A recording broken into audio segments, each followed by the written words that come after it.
Did you ever have to really convince a director that you would be right for a role? I mean, I didn't have to convince.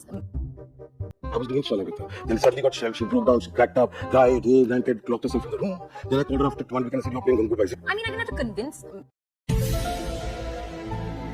तो क्यों आलिया भट्ट को चोरा लिया कहा जाता है? मतलब आउटसाइडर ने इनसाइडर भी आलिया भट्ट के नेपोटिज्म से परेशान है। रिसेंटली जब आलिया भट्ट को ट्विटर पर ट्रोल किया था कि कैसे वो प्रोजेक्ट दूसरों के चोरा लेती है, तो उस पोस्ट को लाइक किया था अनन्या पांडे ने। दरअसल देखोगे, सबसे पहले लेते हैं गंगूबाई। सलमान खान आलिया भट्ट की इंशाल्लाह मूवी बंद होने के बाद वो इमोशनल ब्लैकमेल करती है संजय लीला बंसल को और खुद को कास्ट करवा लेती है गंगूबाई में, और फिर ओवर प्रेस भी करवा लेती है खुद पीआर से। उसमें गंगूबाई की जर्नी है जवानी से बूढ़े तक। अब उसमें जब आलिया भट्ट का बूढ़ा लोग देखोगे और वहाँ की एक्टिंग, मतलब आज तक मुझे समझना है कि उस मूवी को इतना प्रेस क्यों किया जाता है। जब एजेंट के साथ देखोगे तो एक कैरेक्टराइजेशन होता है, एजेंट के साथ वॉइस चेंज होती है, बहुत सारे मैनरिज्म चेंज होती है। भाई सब कोई घटिया एक्सेंट पकड़ ले आलिया भट्ट और उसके लिए इतना प्रेस, मतलब उस मूवी के साथ मैं कभी रिलेट नहीं कर पाया। वही है जिगर के साथ। दरअसल वो वसंत बाला ने मूवी करण जौहर को स्क्रिप्ट भेजी, करण जौहर ने आलिया भट्ट को कास्ट कर लिया और वसंत बाला को भी फोर्स किया कि उसको ही लेकर मूवी बनानी पड़ेगी। वसंत बाला को ये मूवी से पहले इंटरव्यू में बता दिया, क्योंकि उसको भी पता था कि ये मिसपेट है उस मूवी के लिए।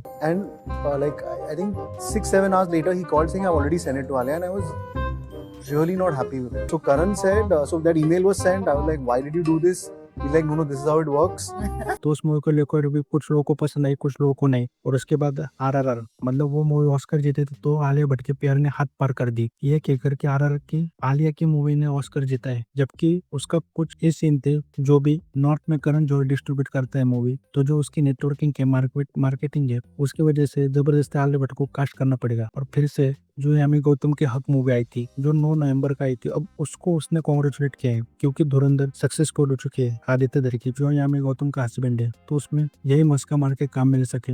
लेकिन ये बुरी चीज क्यों है? ये बुरी चीज इसलिए है क्योंकि ये डायरेक्टर का विजन पूरी तरह से सामने नहीं आने देते। जो एक डायरेक्टर का विजन था, जो एक डायरेक्टर का आइडिया था, उसको ये वेस्ट कर देते हैं। जो भी इंडस्ट्री में इनकी नेटवर्किंग है, जो होल्ड है, इनका पावर है, उसका इस्तेमाल करके जबरदस्ती आलिया भट्ट खुद को कास्ट करवा लेना और फिर अपने घटिया एक्टिंग से कई सारे प्रोजेक्ट्स उसने डिस्ट्रॉय किए। हाँ, वो अपने तरफ से पूरी कोशिश करती है, लेकिन at the end of the day आपके पास इतना प्रिविलेज है तो आप ऑडिशन देकर टैलेंट के दम पर तो आप मूवीज ले ही सकती हैं।